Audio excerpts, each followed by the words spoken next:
Dios les bendiga, bienvenidos a este estudio del libro El Evangelismo en la Iglesia Local. Este es un libro de estudio independiente que ha sido escrito por Randy Hurst. Les recuerdo que para sacar el mayor provecho es importante que lea también este libro, El Evangelismo en la Iglesia Local, escrito por Randy Hurst. Si todavía no lo hace, le voy a invitar para que se suscriba al canal y de esa manera pueda recibir notificaciones en cada vez que subamos un video nuevo. Estamos comenzando una nueva unidad, mis hermanos. Estamos ahora en la unidad número 4, titulada El liderazgo pastoral en el evangelismo. A través de esta unidad aprenderemos cómo la clave para la misión de una iglesia local es un pastor comprometido y espiritualmente equipado para que sea dirigido por el Espíritu Santo. El primer capítulo que estaremos viendo es el capítulo 11, el papel del pastor en el evangelismo. Empezamos leyendo esta historia. Thomas Trask, superintendente general de las Asambleas de Dios de los Estados Unidos, me pidió un día ir con él inmediatamente al Hospital St. John en Springfield, Missouri. En el camino me explicó, Eddie era un amigo mutuo de negocios. Un colega le dijo al hermano Trask que Eddie había sufrido un ataque del corazón y los doctores no estaban seguros si iba a sobrevivir. Caminamos hacia la habitación de Eddie en la unidad de cuidados intensivos. Después de unos cuantos saludos y preguntas, el hermano Trask dijo con gran bondad, Eddie, no quiero asustarte, pero los doctores dicen que no están seguros si vas a sobrevivir. Lo sé, respondió Eddie, me contaron. Randy y yo teníamos que venir hoy a hablar contigo, continuó el hermano Trask. Tengo que saber si estás listo para ir al cielo. Ojalá tuviera una grabación de la consiguiente conversación. De manera apasionada y con gracia, el hermano Trask gentilmente pero con claridad llevó a Eddie a tomar una decisión. ¿Estás listo para rendir tu vida a Cristo?, preguntó. Cuando Eddie respondió que sí lo estaba, el hermano Trask agregó, pues le voy a pedir a Randy que nos dirija en oración y tú y yo le seguiremos. Les dirigí en la oración del pecador mientras que el hermano Trask y Eddie contestaban. Después el hermano Trask oró por la nueva vida de Eddie en Cristo y por su recuperación física. Eddie sobrevivió y volvió a su trabajo como un hombre nuevo. Como un año después, Eddie falleció y fue a estar con el Señor. Ha sido de inspiración para mí a través de los años observar al hermano Trask. Él lleva una vida de evangelismo personal con un corazón por el perdido que lo mueve a actuar. De la misma manera, un pastor de la iglesia local debe ser el ejemplo de alguien que ama y alcanza al perdido. Nuestra primera lección es la lección 11.1, modelo y motivación en el evangelismo. El apóstol Pablo dijo a su joven discípulo y amigo Timoteo, a su obra de evangelista, esto en 2 de Timoteo 4:5. Timoteo fue llamado y dotado para el ministerio pastoral. Sin embargo, su modelo y mentor le exhortaba a hacer la obra de un evangelista. No hay dos ministros iguales. No todos en el ministerio itinerante son primeramente evangelistas. Por otro lado, muchos pastores ministran en sus comunidades como evangelistas dotados. Desgraciadamente, algunos han enseñado designaciones en cuanto a los dones espirituales que son demasiado rígidas y categóricas. Los estereotipos del ministerio limitan y hacen que algunos no cumplan plenamente con su llamamiento. Pablo es un ejemplo de una mezcla de dones espirituales. Primeramente, él se desempeña como apóstol, pero también como un evangelista, un profeta y un pastor maestro. Desde su perspectiva del ministerio, en una variedad de roles, Pablo exhortó a Timoteo a hacer la obra de evangelista. El primer tema clave de la lección es dando el ejemplo. El evangelismo en la iglesia local comienza con el pastor. Antes que el pastor pueda motivar a su congregación a evangelizar, debe él primero ser un modelo de evangelismo. He ministrado por muchos años en el ministerio itinerante y he observado a cientos de pastores e iglesias pentecostales. Nunca he visto una iglesia que ora que no tenga un pastor que ora. Nunca he visto una iglesia que da que no tenga un pastor que da. Una iglesia que adora tiene un pastor que adora. Una iglesia con mentalidad misionera tiene un pastor con mentalidad misionera. Con el tiempo, lo que el pastor es, la congregación llega a ser. Lucas inicia el libro de los Hechos en el capítulo 1, verso 1, con una frase instructiva sobre nuestro Señor. Jesús comenzó a hacer y a enseñar. El orden es importante. La tendencia en la educación moderna es primero enseñar y después esperar que los estudiantes hagan lo que se les ha sido enseñado. Jesús primero hizo y después enseñó. Nuestro Creador vino a ser nuestro modelo. Pablo entendió esto y escribió, sed imitadores de mí, así como yo soy de Cristo. En Filipenses 4:9, Pablo dice, lo que aprendisteis y recibisteis y oísteis y visteis en mí, esto haced, y el Dios de paz estará con vosotros. Los hijos hacen con mayor frecuencia lo que sus padres hacen, antes que lo que sus padres dicen. Los grandes líderes de la historia dirigieron por medio del ejemplo más que por dar órdenes. Casi todos podemos pensar en las personas que influyeron en nosotros y podemos ver el principio en función. Aquel antiguo dicho es cierto: las lecciones más importantes se atrapan en vez de ser enseñadas. Esto es especialmente cierto en el evangelismo. El principio de dar el ejemplo es evidente a través de las Escrituras. Considere las relaciones entre personas tales como Moisés y Josué, Elías y Eliseo, y Jesús y sus discípulos. Relaciones de modelos similares continuaron en la iglesia del Nuevo Testamento con Bernabé y Pablo y Silas, y después Pablo y Timoteo. ¿Cómo sirve como modelo del ministerio de evangelismo el pastor de hoy? Veamos algunas de las áreas. En la familia del pastor. La familia pastoral, que está completamente comprometida al Señor, puede ser ejemplo de un hogar que representa bien la vida de Cristo. Evangelizar y discipular a nuestros hijos es gran parte del ministerio que Dios nos dio. El ser modelo de un estilo de vida de evangelismo comienza en la casa. Ante la congregación, una de las maneras más importantes en que un pastor puede ser el ejemplo de evangelismo es en su iglesia, al dar invitaciones regulares públicas para aceptar a Cristo. Aun si nadie responde a la invitación de aceptar a Cristo, aquellos en la congregación son testigos de la inquietud, de la pasión y compromiso del pastor en alcanzar a los perdidos. Ellos no solo observan lo que el pastor hace, pero también cómo lo hace.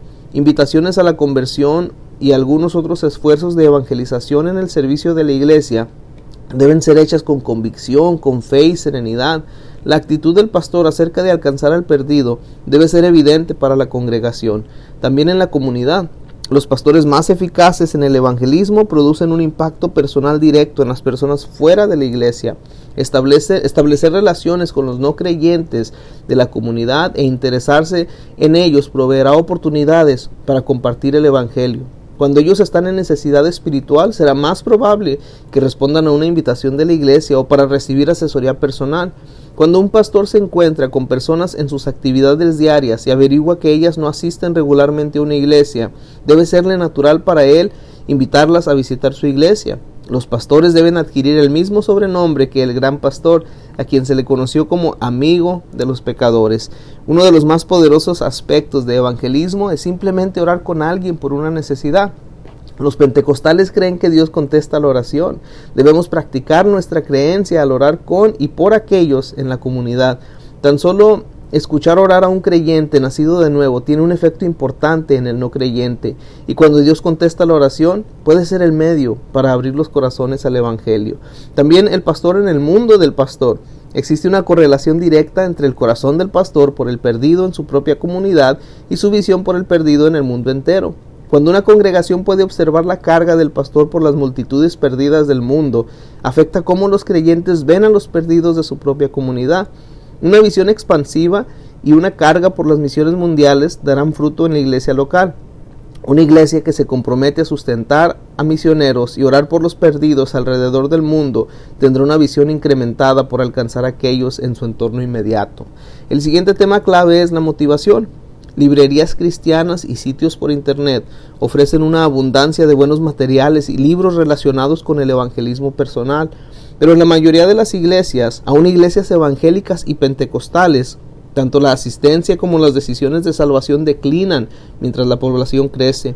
Por otro lado, multitudes de personas en países extranjeros vienen a Cristo y las iglesias crecen. Estos creyentes tienen pocos recursos, pero tienen la Biblia y una motivación ferviente de compartir a Cristo. El poder motivador para el evangelismo viene del Espíritu Santo. Los creyentes de una iglesia local necesitan estímulo y capacitación. Al motivar a los creyentes a evangelizar, nosotros cooperamos con la obra del Espíritu Santo. Un pastor coopera con el Espíritu Santo cuando está de manera estratégica y regular predicando la palabra relacionada con el evangelismo. Predicar un sermón del tema del evangelismo 1 o 2 veces al año no es suficiente para mantener a la congregación concentrada en la evangelización. Una manera efectiva de motivarla constituyen los testimonios personales, tanto del pastor como de otras personas en la congregación. Si el pastor en su diario vivir es ejemplo de evangelismo, tendrá testimonios para compartir públicamente. Es mejor no dar públicamente nombres de aquellos a quienes el pastor ha testificado, pero los testimonios compartidos de manera discreta incentivarán a la congregación a seguir este ejemplo. Testimonios de otros miembros de la iglesia son muy eficaces cuando se seleccionan y coordinan por medio del pastor. En un servicio, un pastor invitó a la congregación a dar testimonios de evangelismo. Solo un testimonio de 6 fue apropiado. Si la persona está inspirada a contarle al pastor acerca de sus experiencias testificando, él puede pedir a ciertas personas que compartan el testimonio a la congregación. Los testimonios son más eficaces si se usan selectivamente y de manera esporádica. Existen 2 factores que son agentes motivadores poderosos. Uno es una respuesta al sacrificio de Cristo. Para evangelizar eficazmente necesitamos darnos cuenta genuinamente que Cristo murió por nosotros. Nuestro servicio cristiano es una respuesta lógica y racional al sacrificio de nuestro Señor. Pablo tomó de manera personal el sacrificio del Señor. Ese fue el secreto de la motivación poderosa que tenía para alcanzar a los no alcanzados. Su motivación personal provino de la conclusión lógica de que uno murió por todos y por todos murió, para que los que viven ya no vivan para sí, sino para aquel que murió y resucitó por ellos. Y segundo, la obra del Espíritu. El evangelismo es principalmente la obra del Espíritu Santo. No es nuestra labor convencer al no creyente de su pecado, sino la del Espíritu Santo. Somos testigos de Cristo, pero el Espíritu es aquel que los gana para Cristo. Él es aquel que convence al no creyente de su pecado y lo dirige a la confesión y el arrepentimiento. El Espíritu también da autoridad a los creyentes para expresar eficazmente, tanto por palabra como por acción, la verdad y realidad de Jesús en sus vidas. El pastor que mantiene a su congregación enfocada en el sacrificio del Señor y el poder del Espíritu Santo será eficiente en inspirar a su iglesia en su misión de evangelizar al perdido. Con eso cerramos la lección 11.1. Vayamos ahora a la lección 11.2, movilización y mantenimiento en el evangelismo. El primer tema clave es movilización. Motivar a otros al evangelismo inspirando su deseo de alcanzar al perdido es una cosa, movilizarlos para ministrar es otra. Cristo dio pastores a la iglesia a fin de perfeccionar a los santos para la obra del ministerio, para la edificación del cuerpo de Cristo. Movilizar a miembros de la congregación para el evangelismo, sobre todo el evangelismo personal, es una de las más importantes responsabilidades bíblicas del pastor, en equipar a los creyentes para el ministerio. Muchos creyentes son regularmente motivados por el Espíritu a compartir su fe y su experiencia espiritual con los no creyentes. Lo que ellos necesitan del pastor es estímulo, capacitación y oportunidades para ayudarles a convertir la motivación en acción. Tenemos un subtema dentro de este primer tema que es evangelismo personal, la prioridad número 1. Un estudio reciente declara que solo 10% de aquellos que toman la decisión de seguir a Cristo lo hacen en un servicio de la iglesia local. Por lejos, la más alta prioridad en el alcance evangelizador de una iglesia es el testimonio personal de sus miembros. Muchos enfoques están disponibles para instruir en el evangelismo personal, pero el volumen de contenido en muchos recursos puede ser abrumador e intimidante, desanimando a los cristianos a involucrarse en cursos de capacitación para el evangelismo. El enfoque de evangelismo perceptivo en el capítulo 8, basado en las instrucciones de Pablo a los colosenses, es un enfoque simple, bíblico y práctico que ayudará a los creyentes en su testimonio relacional. Tanto las clases enfocadas al evangelismo personal como el énfasis en toda la iglesia pueden ser usadas en enseñar evangelismo personal desde una perspectiva bíblica. Las unidades 2 y 3 de este curso ofrecen enseñanzas apropiadas para ambos contextos. Un pastor debe mantener regularmente la causa de evangelismo personal ante su gente. Prácticas simples deben ser estimuladas con regularidad. Al mencionarlas ocasionalmente desde el púlpito, estas 4 prácticas ayudarán a cualquier cristiano que desea estar activo en su tarea de testificar personalmente. Número 1. Los creyentes deben ser animados a compartir su propia experiencia. ¿Cómo saben que sus pecados son perdonados, que ellos son nuevas criaturas en Cristo y que tienen un hogar eterno en el cielo? 2. Los creyentes deben aprender a evadir argumentos religiosos y controversias. El centro de atención debe estar más bien en el cambio en la relación de la persona con Dios, en si ha encontrado paz al experimentar el perdón de Dios y si tiene la certidumbre de la vida eterna. Número 3. Regularmente exhortar a los creyentes a buscar maneras oportunas de invitar a otras personas a la iglesia donde pueden experimentar la presencia de Dios, recibir la ministración de la palabra y ser desafiados a tomar la decisión de recibir y seguir a Cristo. 4. Los creyentes deben ser alentados a aprovechar las oportunidades de orar con no creyentes. Puede ser que muchos no creyentes oren a veces, pero puede ser difícil e incómodo para ellos. Como creyentes nacidos de nuevo, la manera que oramos en presencia de un no creyente es un testimonio de la relación viva que tenemos con nuestro Señor. Por sobre todo, los creyentes necesitan ser recordados que Dios es el que salva a las personas. El Espíritu Santo es aquel que los convence del pecado. Jesús es aquel que edifica a su iglesia. Nosotros, mis hermanos, simplemente tomamos parte en la obra que Dios hace en la vida de las personas. El segundo subtema es aprovechando las épocas festivas. Ciertas épocas festivas del año ofrecen oportunidades apropiadas para la evangelización. Otras puertas abiertas ocurren en eventos únicos. Una iglesia que se enfoca en el evangelismo debe estar alerta en oración para aprovechar el momento cuando se suscite cualquier oportunidad de alcanzar a otros para Cristo. La Navidad y la Semana Santa ofrecen dos de las épocas más oportunas para la evangelización. Dos actividades que pueden mejorar esto son los círculos de oración y los programas de lectura bíblica. Los círculos de oración ofrecen oportunidades para poner Mateo 18, 19 al 20 en práctica. Miembros de la iglesia se juntan en grupos de 2 a 4 para orar regularmente, por amigos, por familiares específicos que no conocen a Cristo. En un domingo asignado, estos grupos se reúnen y escriben en un marcador de la Biblia los nombres de 2 o 3 amigos o familiares que no conocen a Cristo. El grupo se pone de acuerdo para orar por ellos. Los participantes tratan de unirse en oración con sus compañeros de círculo de oración al llamarlos durante la semana por teléfono y por unos minutos antes o después del servicio de la iglesia.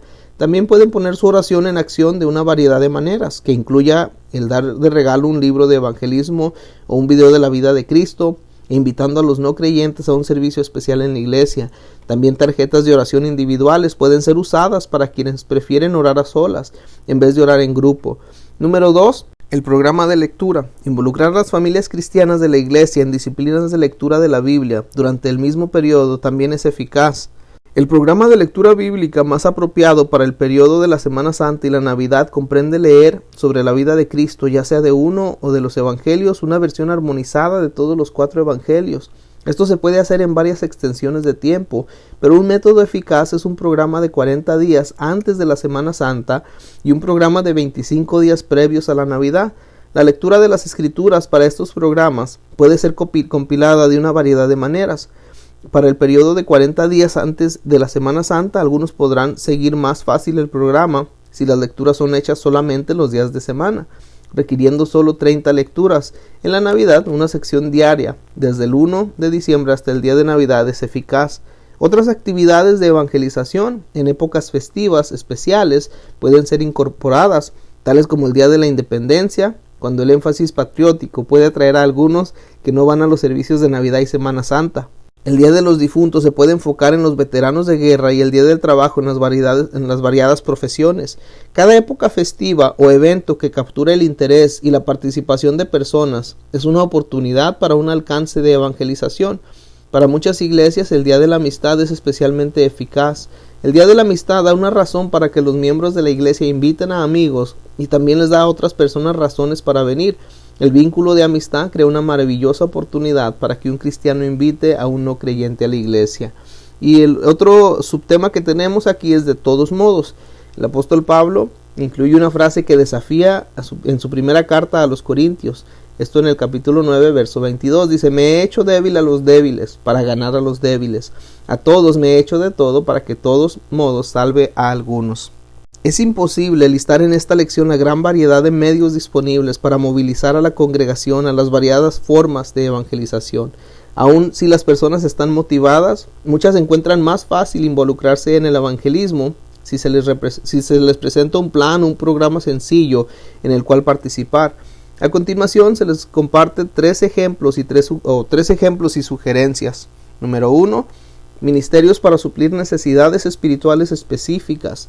Desarrollar ministerios que se enfoquen en las necesidades espirituales propias de grupos, tales como padres solteros, los divorciados, los desempleados, pueden alcanzar a otros con el evangelio en su momento de mayor necesidad. Número 2. Ministerio de oración comunitario. Un pastor vio gran respuesta a la evangelización al enfocarse en las necesidades específicas de oración en el vecindario de la iglesia. Grupos de 2 personas de la iglesia caminaban por estos vecindarios, orando por los residentes casa por casa mientras que caminaban. Después de hacer esto por 3 semanas, visitaron los hogares y le contaron a los habitantes que eran de la iglesia de las Asambleas de Dios. Explicaron que creían que Dios contesta la oración y les preguntaron si su congregación podría orar por alguna necesidad específica. Muchos compartieron sus peticiones de oración. La congregación oró por estas peticiones y unas pocas semanas después los equipos de oración volvieron a los hogares. Le preguntaron a la gente si Dios había contestado sus oraciones y les invitaron a asistir a los servicios de la iglesia. El primer domingo después de su visita, 52 personas recibieron a Jesús como Salvador. Y número 3, serie especial de sermones. Predicar una serie especial de sermones es un enfoque productivo al evangelismo. Los mensajes expositivos son lo más eficaz en la evangelización, pero trate de escoger títulos que sean representativos del contenido bíblico, pero que apelen al interés del público en lo general. Imprimir folletos o panfletos para que los miembros de la congregación distribuyan a amigos también da resultado. Estos son solo unos cuantos ejemplos de ideas que han sido usadas para alcanzar a los no creyentes. Busque la dirección del Espíritu Santo y esté abierto a la creatividad de las personas en la congregación para acceder a oportunidades que son únicas para la iglesia local y la comunidad. Tal como el apóstol Pablo, comprometerse a alcanzar a los perdidos espiritualmente de todos modos. Aunque debemos priorizar el medio de evangelismo más eficaz que resulte en el mayor resultado a largo plazo, también debemos abrirnos a alcanzar de todos modos a los espiritualmente perdidos. El siguiente tema clave de la lección es mantenimiento del evangelismo. Recuperar el impulso perdido en el evangelismo y el crecimiento de la iglesia es más difícil que establecerlo inicialmente. Más que nada, mantener el evangelismo en una iglesia local involucra exhortar y enseñar a los miembros de la iglesia a establecer y mantener una relación a largo plazo con los no creyentes, sobre todo los familiares y amigos. Ellos necesitan estar allí para las personas en momentos de necesidad y grande crisis. A veces la relación con el no creyente requiere muchos años de nutrimiento antes que el Espíritu Santo abra las puertas para llevar a la persona de tener un encuentro con el Evangelio a tomar la decisión que cambie su vida respecto de las aseveraciones de Cristo. Después de más de 20 años de ministerio en cientos de iglesias, dice el autor del libro, he concluido que las siguientes 4 características pueden hacer la iglesia eficaz tanto en alcanzar a las personas como en lograr que permanezcan. Número 1, una iglesia de palabra. Las estrategias para atraer personas a la iglesia al final fallarán si la palabra de Dios no está presente con poder. La semilla para plantar la cosecha es siempre el mensaje del Evangelio. Si una iglesia local tiene reputación en la comunidad como el lugar donde la palabra de Dios es predicada con poder y eficacia, las personas lo oirán y sus vidas serán cambiadas. Número 2, una iglesia que manifieste la presencia del Espíritu Santo. La presencia del Espíritu inviste de poder a la iglesia como nadie más lo hace. Hasta los no creyentes pueden sentir algo diferente acerca de una iglesia pentecostal. El pastor y la congregación deben orar por la manifestación del Espíritu Santo en los servicios de la iglesia. Número 3. Una iglesia con una misión. La iglesia local que se enfoca en alcanzar a los perdidos en su comunidad y el mundo es un lugar donde las personas pueden encontrar su razón de ser. Pablo enseñó en Efesios 2:8 que por gracia somos salvos, no por obras. Él dice a continuación que somos hechura suya, creados en Cristo Jesús para buenas obras. Una iglesia con una misión concede a las personas la oportunidad de cumplir el propósito de Dios para sus vidas. Número 4. Una iglesia que ama. Muchas personas permanecerán en una iglesia en particular si tan solo encuentran a un amigo. El evangelismo, mis hermanos, es una actividad en la que el pastor puede servir como ejemplo, motivarla, movilizarla y mantenerla. Nunca debemos olvidar que es principalmente y primeramente una obra del Espíritu Santo. Los creyentes llenos del Espíritu son privilegiados de tomar parte en los milagros que Dios obra en la vida de las personas para traerlas de las tinieblas a su luz admirable. Aunque este capítulo sugiere maneras de dirigir a la iglesia en el evangelismo, nada es más importante que un pastor que busca la dirección creativa del Espíritu para su vida, su iglesia y su comunidad. El Espíritu Santo sabe cómo alcanzar cada comunidad y Él conoce los dones espirituales y recursos de cada pastor e iglesia local. Un pastor que busca la dirección creativa del Espíritu la va a encontrar. Con eso terminamos la lección 11.2. Comencemos ahora la lección 11.3, asociación y fundación en el evangelismo. Abramos con el primer punto clave, que es asociación con evangelistas. Todo pastor haría bien en preguntarse, ¿puedo dirigir a mi congregación al evangelismo por mí mismo? La respuesta obvia es no. Dios ha dado una diversidad de dones en el cuerpo. Aún así, no importa cuán dotada sea una persona, ella no puede alcanzar a todos. Cuando los líderes cristianos en Jerusalén oyeron del gran número de personas aceptando al Señor en Antioquía, enviaron a Bernabé a la ciudad. Lucas registra esto en Hechos 11, 23 al 26. Bernabé vio necesidades espirituales que se sintió inadecuado para satisfacer. Él vio el potencial del ministerio de Pablo que satisfacía las necesidades de la iglesia en Antioquía. Fue una conexión divinamente ordenada, pero Dios usó a Bernabé para que ocurriera. Tal como Bernabé trajo a Pablo a Antioquía, el pastor también puede beneficiarse grandemente al afiliarse con un evangelista para maximizar la efectividad del alcance evangelista de la iglesia local. Tenemos algunos subpuntos de este punto principal. El evangelista en el Nuevo Testamento. El Nuevo Testamento contiene solo 3 referencias al ministerio de evangelista. En Efesios 4:11 leemos: y él mismo constituyó a unos apóstoles, a otros profetas, a otros evangelistas y a otros pastores y maestros. Entre los llamados al ministerio descritos por Pablo está el evangelista. La palabra evangelista viene del griego evangelistas, que significa el que trae las buenas nuevas. En la segunda referencia la encontramos en Hechos 21:8. Felipe es el único individuo nombrado como evangelista en el Nuevo Testamento. En Hechos 8, Dios lo usó para convertir al eunuco etíope, proveyendo un ejemplo de lo que hace un evangelista. En la cultura moderna, la mayoría piensa de evangelistas como aquellos que predican a grandes multitudes. El ejemplo de Felipe es un encuentro personal de evangelismo 1 a 1. Y la tercera referencia está en 2 de Timoteo 4:5. Pablo le dijo a Timoteo: haz obra de evangelista. Timoteo sin duda era un pastor maestro, pero Pablo quería asegurarse que el joven no trabajara solo en ese don. Pablo quería que Timoteo proclamara el mensaje a los no creyentes y ver a los perdidos venir a Cristo. El otro subtema es el ministerio itinerante. El término evangelista se ha utilizado comúnmente para describir a cualquier persona en el ministerio itinerante. Muchos ministros itinerantes son evangelistas, pero ninguna prescripción bíblica determina que un evangelista debe viajar. Un evangelista puede permanecer en una iglesia local y todo su ministerio se puede localizar en una comunidad. El asunto importante es cómo funciona el ministerio. Un evangelista itinerante es básicamente un pastor asociado a muchas iglesias. Si un evangelista viene a ministrar por un fin de semana o por un periodo extenso, él está ahí como un suplemento o complemento del ministerio del pastor principal. Con frecuencia, el Espíritu Santo guiará al evangelista a ministrar la palabra de Dios en maneras que confirmen el ministerio del pastor. El evangelista puede ser la voz de confirmación a la congregación acerca del liderazgo continuo del Señor por medio del ministerio que el pastor desarrolla desde el púlpito. Dios da dones únicos a los ministros itinerantes para servir a la iglesia. Muchos evangelistas son especialistas que tienen el dominio de cierto tema bíblico y traen una perspectiva fresca. Algunos son dotados para orar por otros en fe para que estos reciban el bautismo en el Espíritu Santo. Otros se especializan en la profecía bíblica u otros ministerios de enseñanza. Algunos son, en el sentido bíblico, exhortadores para motivar a la iglesia a vivir vidas agradables a Dios y a practicar el evangelismo. Algunos capacitan el cuerpo para el evangelismo y discipulado. El modelo más cercano al evangelista del Nuevo Testamento es aquel que predica al perdido y conduce a otros a recibir a Cristo. Y el último subtema, cómo escoger a un socio en el evangelismo. Un pastor no tomaría un enfoque informal al traer un pastor asociado como parte del personal de la iglesia. Tampoco debería ser una decisión liviana el invitar a un evangelista. Un pastor debería investigar y buscar en oración la dirección del Señor para encontrar a un evangelista que encaje con el ministerio del pastor, la congregación local y la comunidad. Como Bernabé, que sabiamente discernió que Pablo sería una bendición para Antioquía, el Espíritu Santo puede guiar al pastor a encontrar el evangelista correcto con quien asociarse en el ministerio. Y el segundo tema clave de la lección es fundación de iglesias y evangelismo.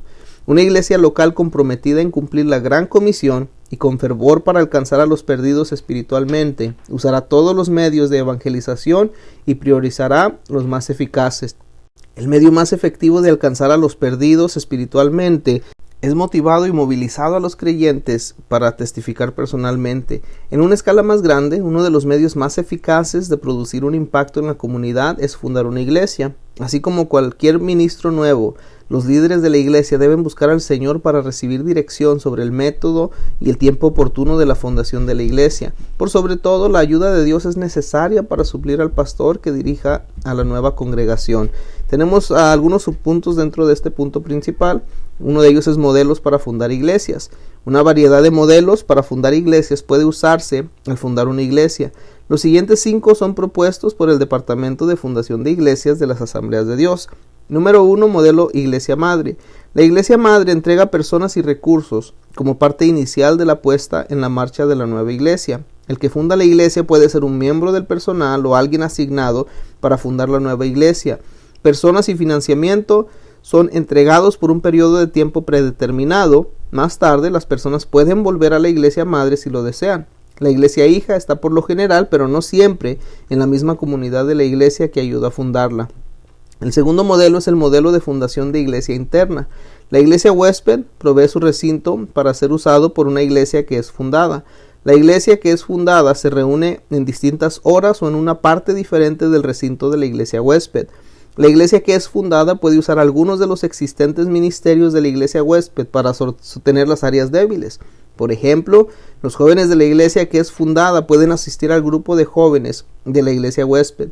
A veces la iglesia huésped también puede proveer recursos y personas para ayudar a la iglesia nueva. Se podría o no esperar que la iglesia que es fundada pague renta o parte de las cuentas.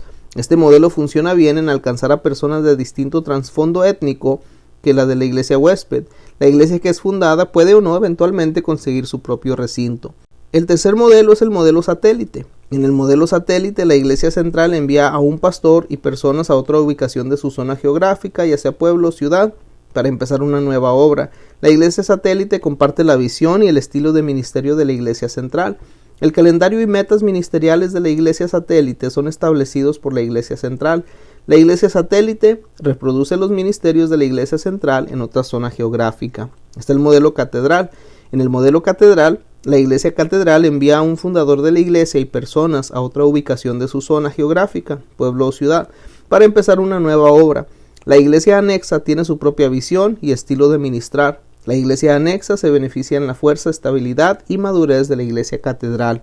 Y el quinto y último modelo es el modelo de sección. En el modelo de sección, varias iglesias, normalmente dentro de una sección o distrito, acuerdan fundar una iglesia juntas. Un comité o equipo de liderazgo de la sección identifica la ubicación de la nueva iglesia. Una iglesia patrocinadora puede proveer un miembro de su personal para ser el que funde la iglesia, mientras que las otras iglesias patrocinadoras proveen la gente, financiamiento, material y varias otras necesidades. El comité de la sección o el pastor designado podría servir para supervisar la nueva iglesia. La meta es que la iglesia fundada se vuelva autónoma y que se sostenga a sí misma. Otro subtema de este tema clave es una visión para fundar iglesias. Si fundar una iglesia parece demasiado abrumador para su congregación, considere afiliarse con otra iglesia en un proyecto cooperativo.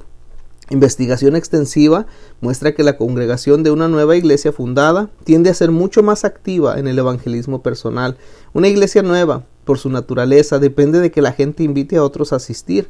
La iglesia que es fundada casi siempre alcanzará a personas que probablemente nunca irían a la iglesia madre. La fundación de iglesias aplica el principio de multiplicación del evangelio. La clave esencial para fundar iglesias no es la cantidad de recursos financieros o lo atractivo de los programas, más bien es tener el llamado divino a un liderazgo espiritual equipado, un pastor para dirigir eficazmente a la congregación. Cada vez más, las iglesias madres tienden a instalar a miembros de su personal pastoral como pastores en las iglesias que fundan. Cada pastor debe considerar en oración el prospecto de fundar una iglesia en sus planes a largo plazo. Puede que tome años antes de que tal esfuerzo sea factible, pero debiera ser considerado en la visión de cada iglesia. Con eso, mis hermanos, terminamos la lección 11.3 y damos fin también a todo este capítulo 11 que se titula El papel del pastor en el evangelismo. Dios les bendiga.